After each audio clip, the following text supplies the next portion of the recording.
Hi, I'm Courtney. Welcome to my garden, where today I'm going to take you along with me for my whole entire homegrown garlic harvest. This is my 11th homegrown garlic harvest since I've moved to South Carolina, and I'm going to share with you 8 simple tips to help you grow your own garlic.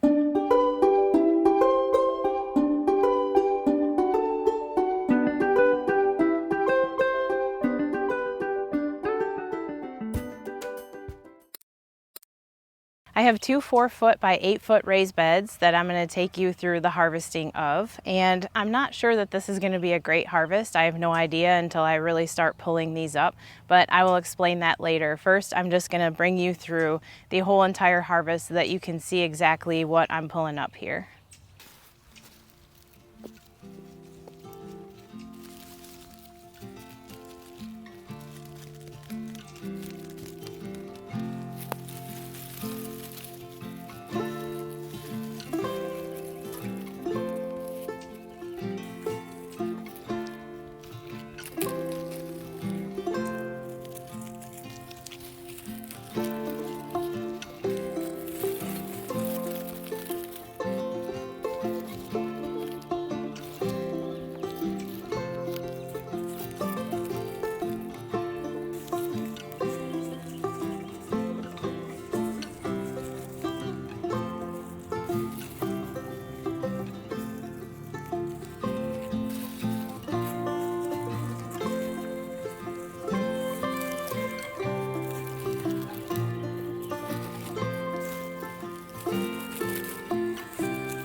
So all in all, this isn't a terrible harvest. I would say it's a pretty good harvest. It's not a perfect harvest, but when do you ever have a perfect harvest when you're growing organic garlic at home?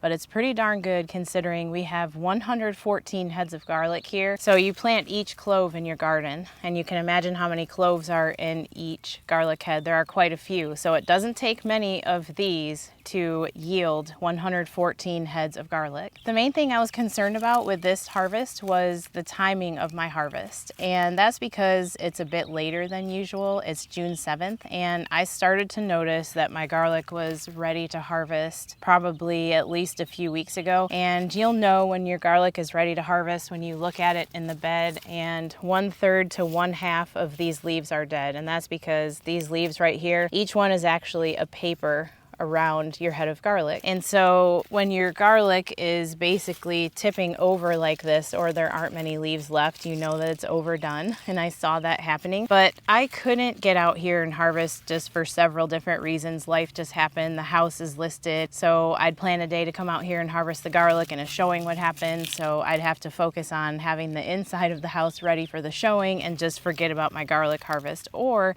it's been quite rainy recently, and I'd plan to come out here and harvest my garlic, and a random thunderstorm would come through and drop a 1/2 inch of rain. And then you can harvest garlic after it rains, but it's kind of hard to, just because wet soil, if not mud, will stick to the outside of your garlic bulbs. So that's why I'm harvesting so late. And actually, despite that, I'm really happy with this harvest because we do have some really beautiful bulbs that are going to cure fine. This one right here, you can obviously tell that it is overdone because the cloves have separated. And this is perfectly fine to eat. Like, you can make spaghetti sauce or throw it in some salsa or whatever you would like to use this for. You can actually eat this before you cure it. The flavor might not be as intense as after it's cured, but you can still absolutely eat this.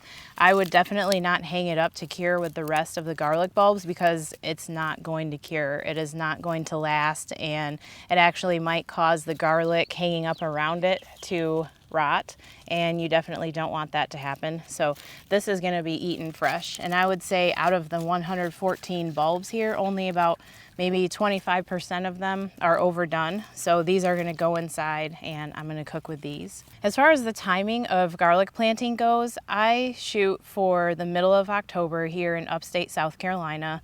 We're in zone 7B, actually zone 8A now. I say 7B/8A. We're at the foothills of the Blue Ridge Mountains, and in my microclimate and garden through the past 11 years, I've figured that mid-October up until late October is really good timing. Just plan ahead a few weeks before your cold weather happens so that your garlic cloves can start growing and establish a good root system before your winter hits. Aside from timing, the number one important thing to consider when growing garlic in your garden is the variety that you choose. And basically there are tons of different varieties that you can choose from, but they are divided up into Softneck or Hardneck garlic. And basically, if you live in a more northern area, Hardneck garlic is going to thrive in your garden.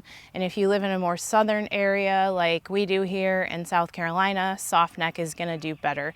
We're kind of on that line right there, so we could either grow Hardneck or Softneck, but I've tried both, and I have figured out that Softneck, just like short day onions, Softneck does better in my garden than Hardneck. I have had a couple of successful harvests of Hardneck in there. I grew Spanish Roja, and it was absolutely fabulous. I actually had enough to sell at the local farmer's market because chefs really seek out that variety for the spicy flavor that it has, and it's hard to find that variety in the stores. The varieties that I harvested today, there's Enchilium Red, and you can tell because it's got that beautiful purplish red on the head there. And I also grew Sicilian, and it doesn't have red on it. Those are actually smaller bulbs. Sometimes you're not going to have massive bulbs just because of the variety that you choose. Obviously, Sicilian is smaller than Enchilium Red. Of course, when you have a whole entire harvest of garlic like this, you're going to have some smaller bulbs in there. I always do, and they're actually perfectly fine too. You can cure them. They'll cure just fine, and they're just fine for eating. They taste just as good. I just don't save those ones to replant them in the fall because traditionally, if you take a nice big head of garlic like this and you plant some nice big cloves, you're going to end up with another nice big head of garlic the following year. So when you're choosing a variety between Hardneck and Softneck, there are more varieties of Hardneck garlic out there than there are Softneck, so you're lucky if you live in a northern climate because you're going to have lots of varieties to choose from. The flavor also tends to be more intense with Hardneck garlic, and the bulbs tend to be a little bit bigger. Hardneck garlic requires a longer and colder winter than Softneck garlic does, and I've heard some people actually cheat and they'll put Hardneck garlic, seed garlic, before they plant it in the refrigerator to give them that more intense cold period before they plant it. I just figure out what does best in my garden, and I kind of stick with that, and that happens to be right now Enchilium Red and Sicilian. So I've grown this for the past few years, and I've been pretty happy with the flavor of it and the way that it cures, and I just really enjoy it. The next most important thing when you're growing garlic in your garden is the soil. Soil is really important because garlic really does require nice loose soil, and I'll show you like this, a loose loamy soil. You really can't add too much compost when you're getting ready to plant garlic. I actually add mushroom compost at least a couple of inches to the surface of the bed every time I plant something, not just garlic, because it's not only a natural fertilizer, but it improves just everything in the soil, and look how loose this is. So garlic loves that, a well-draining, nice loose soil so that they don't rot, and also so that they've got room to bulb out and expand. This particular raised bed I've been growing in for about 6 years, and when I first filled it, I used garden soil from a local business that I've been using for the past 11 years. It's a really good topsoil that I can trust. I know that it doesn't have any chemicals in it that's going to destroy my plants. I know exactly where it comes from, and they also mix that with mushroom compost. And every time I harvest and replant these beds, I add plenty of mushroom compost when I don't have enough of my homemade. And with 28 raised beds throughout the years, I just haven't had enough of my own homemade compost yet, and that's a goal that I do have. But the mushroom compost has done very well in my garden. If you grow garlic for the first time and you find out that every single one of your garlic bulbs is really small, you might have a soil issue, and I always recommend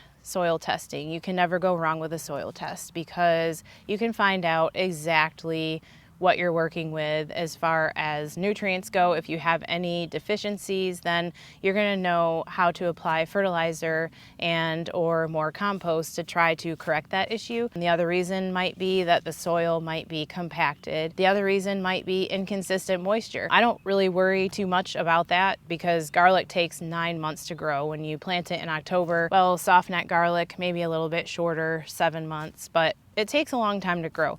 So throughout the winter, they pretty much go dormant, so I don't worry about watering, but I make sure that there is consistent moisture when I first plant them, and I make sure that the soil is not super soggy, but not super dried out either. And in the springtime, consistent moisture is important when the plants really start to put on more growth. And just here we have a rainier season when spring comes, so I really don't even have to provide much supplemental water for my garlic plants. But if you have a really dry spring, you might want to keep an eye on, your soil. If it dries out too much, just give them some supplemental moisture. The other thing that might cause small bulbs is sun exposure, because garlic really requires full sun, 6 to 8 hours of unfiltered full sun. So when you have your soil prepared and you're ready to plant your garlic, I actually created a really detailed video on how to plant garlic that I'll link above here if you'd like to check that out. But the basics are you want to separate your cloves, obviously, and plant them pointy side up because the roots are going to form on the bottom. You want to give them plenty of space, probably space them 6 to 8 inches apart, and that way they're not competing with each other for nutrients or water, and they have plenty of space just to bulb out. Garlic hates competition, so you'll want to keep an eye on weeds, and that's one reason why I thought maybe I wasn't going to have the best harvest this year, because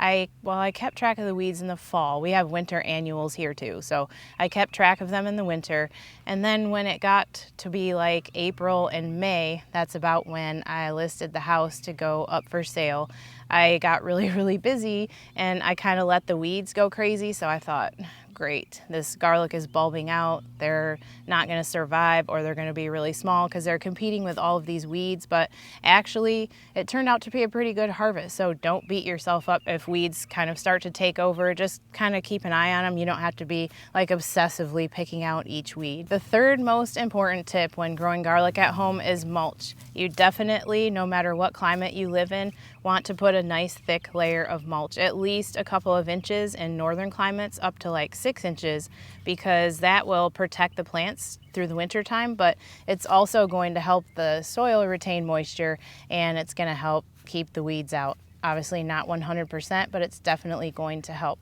I use pine straw. I mulch everything in my garden with pine straw here in South Carolina, and I've done that for the past 11 years. So I haven't had an issue with it affecting the pH of the soil. That has been kind of a myth, I think. I haven't noticed that to be a problem, so I use it, and it has decomposed into the soil before, and it's worked just fine. But any kind of natural mulch that you can get your hands on that's easy to source, that doesn't have persistent chemicals in it, that's a great mulch to use for your garlic. And I actually leave the mulch on, I put it on in the fall, and I leave it on right up until harvest. Some people like to remove the mulch in the spring, but I don't, because I like the way that it helps me keep some of the weeds out, and I also like how it helps the soil retain moisture. I'll touch on water again. That's the fourth important tip when growing garlic at home. Consistent water, just like pretty much everything else in the garden, is important, especially when you first plant it. Your plants are getting established. You wanna go for consistency. If you have a rainy fall, you don't even have to think about it. If you have a dry fall, we have really dry falls here, I usually have to provide supplemental moisture, and I'll do the knuckle test where I stick my hand down into the soil up to my knuckle. If soil sticks to my hand, I know that the moisture level is pretty good. If it doesn't feel soggy, it's pretty good. If it feels really dry and no soil sticks to my hand when I stick it down in there, then I know I'm gonna have to provide some deep and consistent watering.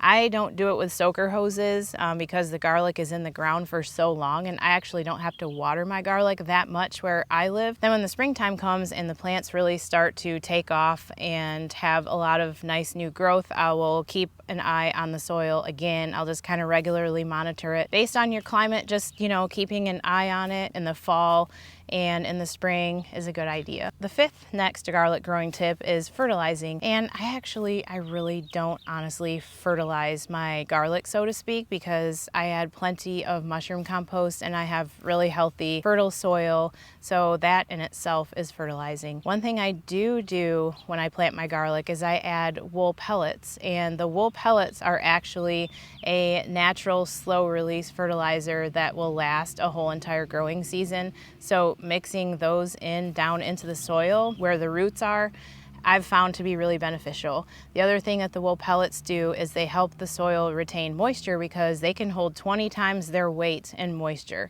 So that also reduces the need for watering. And they also have a wicking ability. So if the soil, you get a ton of heavy rain and the soil does become soggy, they can actually wick water away from the root system. So I've been regularly adding the wool pellets to my soil, both when I've been filling my new raised beds or planting something new, because I've seen really good results with those. If you do a soil test and you find out that you do have nutrient deficiencies, you can work with your soil test, and they also give recommendations on how to fertilize based on your specific soil. One thing I do in the spring is I keep an eye on the plants when the green foliage is really starting to take off. I know that because of really cold spells, the tips of the green leaves might turn brown a little bit, and that's totally normal. But if that persists or gets worse, that tells me that the plants are lacking something and they just need a little bit of a boost. So I will take liquid fish emulsion and I'll mix a tablespoon up per gallon of water, and I'll foliar feed, which means you water the actual leaves of the plants and then you also water into the soil.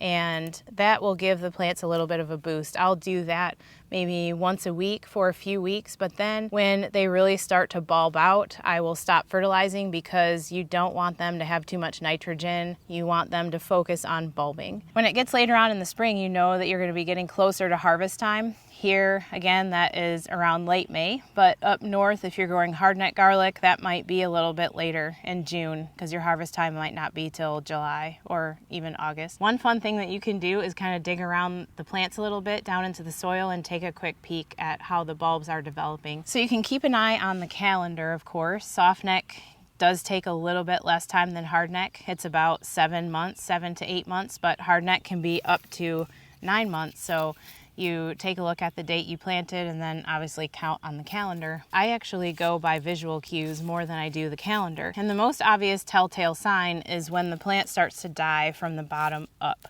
And each one of these leaves is going to die and turn brown and crispy. This one is way past done because basically the whole thing is dead.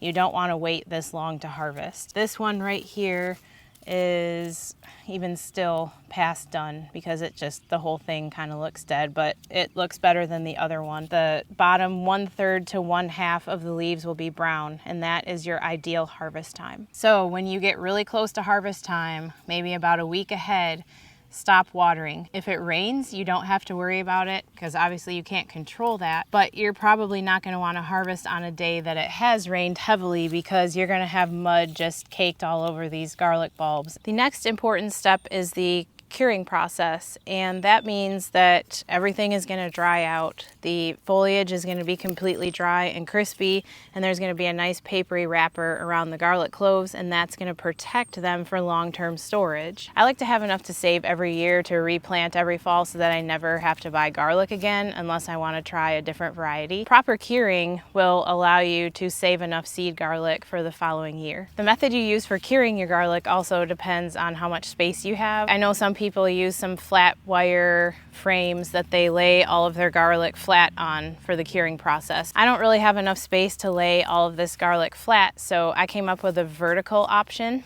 and just like in the garden, growing vertically does save you a lot of space. So I've got bundles of 6 that I'm going to tie up right now, and I just use jute twine because I can just cut it right off and it's compostable. This is where, if you harvest on a rainy day and everything is really wet, this is where you will want to lay it out of direct sunlight to make sure it's dry enough that the soil just kind of falls off before you hang them up, and that reduces the risk of rotting. I've found that tying them up in groups of 6 like this allows enough airflow for them all to properly dry. I'm tying my little bundles up right here, and these are actually portable clothes drying racks that have wheels on them, so they're super convenient for this purpose right here.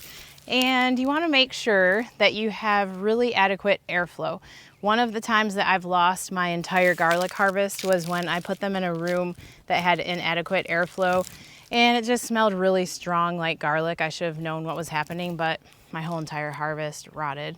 That was really sad. Adequate airflow, I can't stress that enough. I usually have these out in a garage, and I'll set a box fan up so that there's air constantly blowing on them. These, I'm actually this year probably gonna put them in my dining room because I'm so busy that I hardly ever even make it out to the garage, and I just want to keep an eye on them, so I don't mind these being in the dining room for that long.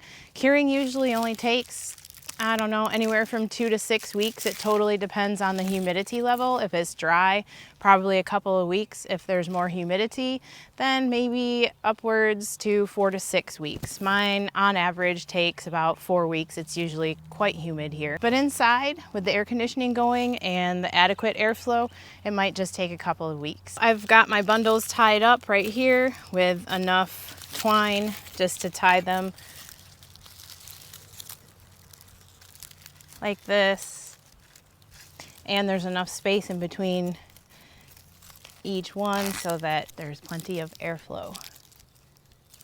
These racks might not be the perfect solution for you, but there are so many different ways that you can hang up your garlic or lay it flat. But if you did want to try these racks, they're really easy to find. I got mine from Amazon. It really is so satisfying tying up your harvest after 7, 8, 9 months of growing. It does require some patience, but it's so worth it in the end. And tying them up and watching them cure for use for at least the next few months, and then having more garlic to plant the following season in the fall. Very satisfying. The final tip after harvesting and curing is storage for the long term. You'll know when your garlic is done curing because all of the foliage is going to be completely dried out and crispy, and you can even cut through one of the stalks to see if there's still any green left. And if there is, just hang them up for another little while longer until everything is really nice and brown and crispy, and there's a very nice protective papery wrapper around the whole head of garlic. When your garlic is completely cured, next comes the storage part, and if you're growing softneck garlic, it can be braided. You can just take the stalks here and braid them so that they'll look really pretty hanging up in your kitchen. I've never actually had the patience for that. I usually just trim the stalks about right here, maybe a ½ inch to an inch high, and then I kind of trim the roots a little bit, and I put them in mesh bags in my pantry, and they store perfectly fine. And you can kind of brush some of the dirt off, being careful to not destroy any of the papery wrapping. But storing them in a mesh bag in your pantry, if it's temperature controlled pretty much, they'll do just fine for months. You just want to keep an eye on them every once in a while, because if you see one that's starting to rot, you don't want to leave it in there with the rest of your garlic bulbs, because then all of them will quickly rot. And then for next fall, you can pick out some of your most beautiful garlic heads that you saved and break them apart and use those beautiful big cloves to grow garlic for the following season and continue it on every single year, because garlic is so satisfying to grow. And if you've never grown it before, I would highly recommend giving it a try, because it will change your life in the kitchen. Even if you're not a huge cook, homegrown garlic is so delicious. Just chopping up a little bit of it, throwing it in your spaghetti sauce or your homemade salsa or whatever you're deciding to make, you really cannot ever go wrong with homegrown garden garlic. And the varieties that you choose, most likely you're not going to be able to find at the grocery store. Thanks again for joining me in the garden, and please stay tuned for more homegrown gardening content. This is the best investment you can make from the hardware store for your garden. It's also a trap for Japanese beetles. Look at that.